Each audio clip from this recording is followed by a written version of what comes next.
চীনের ব্যবসায়ীদের বাংলাদেশে বিনিয়োগের আহ্বান প্রধানমন্ত্রীর। বিনিয়োগ বান্ধব পরিবেশের প্রতিশ্রুতি। চীনের প্রধানমন্ত্রীর সঙ্গে বৈঠক চলছে। সরকারি ও বেসরকারি খাতে সেবা নিতে গিয়ে গত বছর ঘুষ লেনদেন হয়েছে 12,633 কোটি টাকা। সবচেয়ে বেশি হয়েছে পাসপোর্টে। টিআইবির জাতীয় খানা জরিপের তথ্য। ভেনেজুয়েলার কারাকাসে 2 দফা শক্তিশালী ভূমিকম্প। 32 জনের মরদেহ উদ্ধার। আহত 7 শতাধিক। প্রাণহানি 10,000 ছাড়ানোর শঙ্কা। ইউএসজিএস এর জাপানেও ভূমিকম্প। দেখছিলেন ক্রাউন সিমেন্ট সংবাদ শিরোনাম।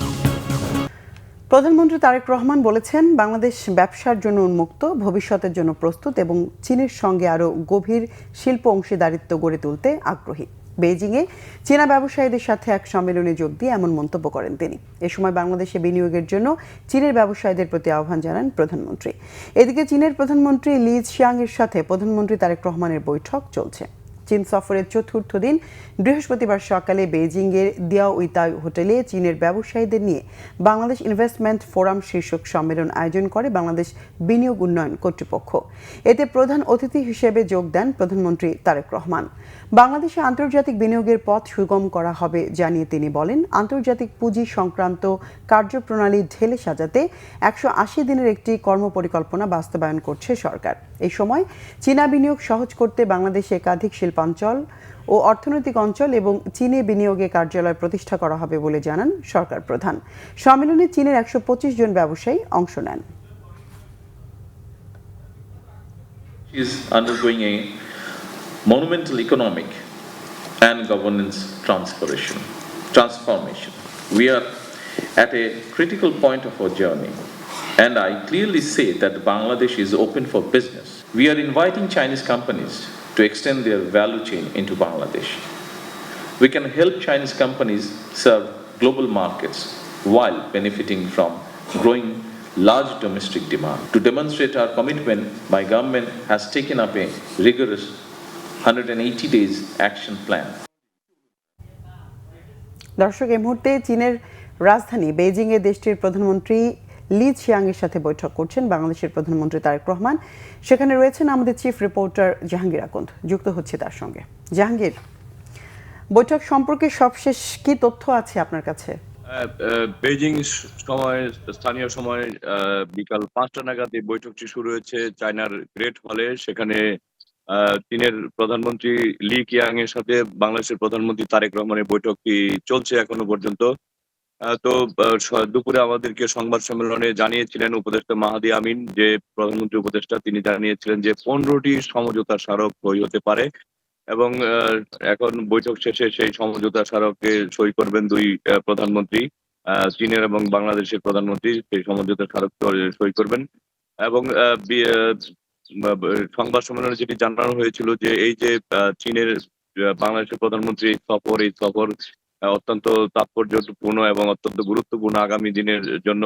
চীন বাংলাদেশের দীর্ঘদিনের উন্নয়নের অংশীদার।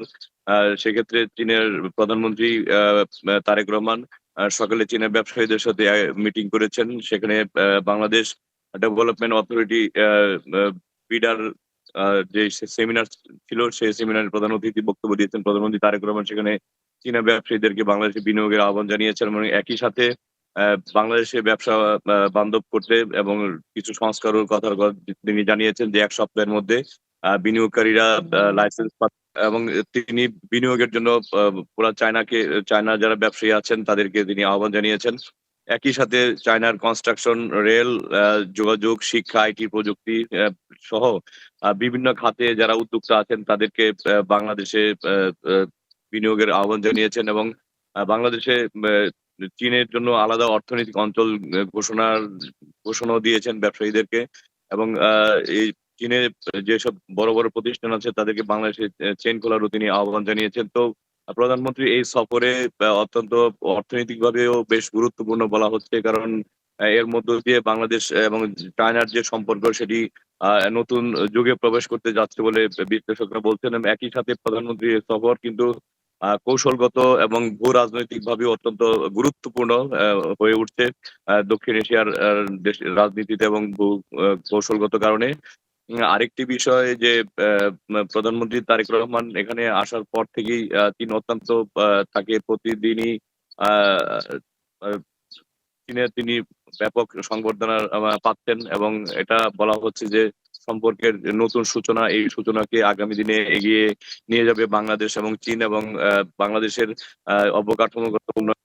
তো আর কিছুক্ষণের মধ্যেই বৈঠকটি শেষ হবে দুই প্রধানমন্ত্রী, এবং বৈঠকের পরই সমঝোতা স্মারকে সই করবেন দুই প্রধানমন্ত্রী, এবং তারপরে সংবাদ সম্মেলন কিংবা প্রেস নোটিশের মাধ্যমে আমাদেরকে জানিয়ে দেওয়া হবে কি কি বিষয়ে সমঝোতা স্মারকে স্বাক্ষর হয়েছে এবং এর প্রভাব কি কি পড়বে, বা এর বাংলাদেশ কতটুকু লাভবান হবে এবং দুই দেশ অংশীদারিত্বের ভিত্তিতে কত এগিয়ে যাবে, এসব বিষয়ে আমাদেরকে জানানো হবে বলে প্রধানমন্ত্রীর প্রেস উইং থেকে জানানো হয়েছিল। তো যেবা এই ছিল বেজিং থেকে সবশেষ খবর। জাহাঙ্গীর, বৈঠক যেহেতু এখনো চলছে, প্রয়োজনে আবারও যোগাযোগ করব।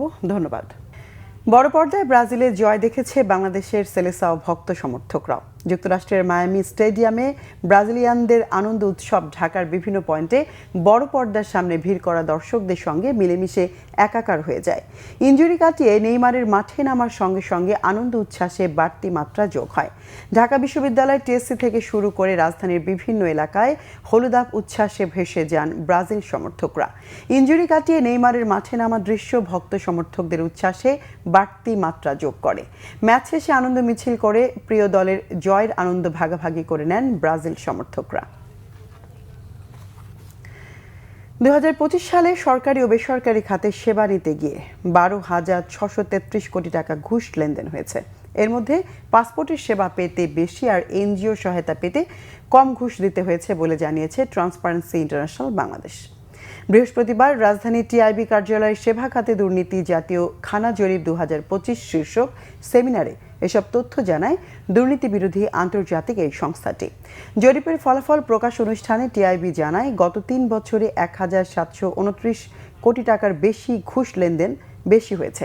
এদিকে টিআইবি নির্বাহী পরিচালক ইফতেখারুজ্জামান বলেন, সেবা পুরোপুরি ডিজিটালাইজ করতে হবে যেন সেবা গ্রহীতার সাথে সেবা দাতার প্রত্যক্ষ যোগাযোগের প্রয়োজন না হয় এবং অনলাইনে সেবা গ্রহণে উদ্বুদ্ধ করতে যথাযথ প্রচার চালাতে হবে। সব খাতের সেবাদানকারী প্রতিষ্ঠানে ওয়ান স্টপ সার্ভিস চালু করতে হবে এবং তার প্রয়োগ নিশ্চিত করার আহ্বান জানান তিনি। এ সময় দুদককে নতুন করে পুনর্গঠন করতে কাজে লাগাতে সরকারের সুদৃষ্টি কামনা করেন তিনি। আন্তর্জাতিক প্রসঙ্গ। দক্ষিণ আমেরিকার দেশ ভেনেজুয়েলার 2টি শক্তিশালী ভূমিকম্পে পর্যন্ত 32 জনের মরদেহ উদ্ধার করা হয়েছে। আহত 700-র বেশি। হতাহতের সংখ্যা আরও বাড়তে পারে বলে আশঙ্কা করা হচ্ছে। এদিকে ভেনেজুয়েলায় ভূমিকম্পের কয়েক ঘন্টা পরেই জাপানের উত্তরাঞ্চলেও 7.2 মাত্রার ভূমিকম্প হয়েছে। মার্কিন ভূতাত্ত্বিক জরিপ সংস্থা ইউএসজিএস এর তথ্য অনুযায়ী বুধবার স্থানীয় সময় সন্ধ্যা 6টায় কারাকাস থেকে প্রায় 284 কিলোমিটার পশ্চিমে সান ফেলিপের কাছে 7.2 মাত্রার একটি ভূমিকম্প আঘাত হানে। এর মাত্র 39 সেকেন্ড পর কারাকাস থেকে প্রায় 293 কিলোমিটার পশ্চিমে ইউমারের কাছে 7.5 মাত্রার দ্বিতীয় ভূমিকম্পটি আঘাত হানে। কারাকাসের কাছে উৎপত্তি হলেও ভূমিকম্প দুটির তীব্রতায় কেঁপে উঠেছে প্রতিবেশী কলম্বিয়া সহ বেশ কয়েকটি দেশ। ভূমিকম্পের কারণে শুধু ভেনেজুয়েলার মৃতের সংখ্যা 10,000 ছাড়িয়ে যেতে পারে বলে আশঙ্কা করছে মার্কিন ভূতাত্ত্বিক জরিপ সংস্থাটি। ভূমিকম্পে ক্ষতিগ্রস্ত ভবনগুলো ধ্বংসস্তূপে আটকে পড়াদের উদ্ধার করছে উদ্ধারকারী দলগুলো। শক্তিশালী ভূমিকম্পের আফটার শক ও সুনামির আশঙ্কায় দেশ জুড়ে জরুরি অবস্থা ঘোষণা করেছেন ভেনেজুয়েলার ভারপ্রাপ্ত প্রেসিডেন্ট ডেলসি রড্রিগেজ। বন্ধ করে দেওয়া হয়েছে দেশটির প্রধান আন্তর্জাতিক বিমানবন্দর। দর্শক, এই ছিল এখনকার মতো। পরের সংবাদ সন্ধ্যা 6টায়। এর আগে 5টায় রয়েছে নিউজ টপ 10 দেখার আমন্ত্রণ রইল। সঙ্গে থাকায় ধন্যবাদ।